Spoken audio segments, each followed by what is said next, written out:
বাচ্চা, ইমানদারের কোন সন্তান হিন্দুর দুর্গা পূজা দেখতেও যাবে না। বলো ইনশাআল্লাহ, বলো ইনশাআল্লাহ। বেঈমানের দুর্গা পূজার মধ্যে একবার উকি দিতেও যেও না। তোমার ঈমান হুমকির মুখে পড়বে, তোমার ইসলাম হুমকির মুখে পড়বে, তোমার ধর্ম হুমকির মুখে পড়বে।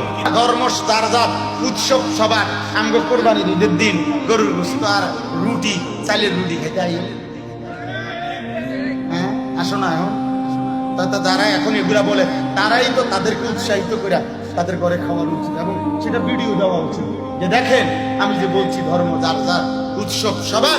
অতএব আজকের এই ঈদুল আজহার কোরবানির দিনে আমি 30 জন হিন্দুকে আপনাদের আশীর্বাদে আমি নিজে বসে থেকে গরুর গোশত ও রুটি খাইয়েছি।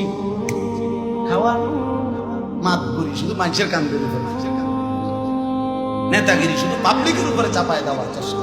আমার ধর্ম, আমার ইবাদত, আমার আনন্দ, আমার শখ, আমার ইসলাম, আমার আল্লাহ, আমার রাসূল, আমি অন্যের কাছে যাব না। কেন যাব? বলেন যাব না ইনশাআল্লাহ। বলেন ইনশাআল্লাহ, সবাই বলেন ইনশাআল্লাহ। আল্লাহ আমাদেরকে তৌফিক দান। পরিষ্কার বললাম, কোন আমরা কারো উপরে আমরা আঘাত করব না, কারো উপরে আমরা জুলুমও করব না।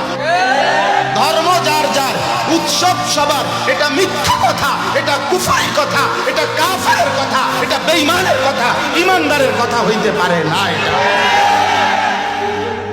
এটা বেঈমানের কথা হইতে পারে।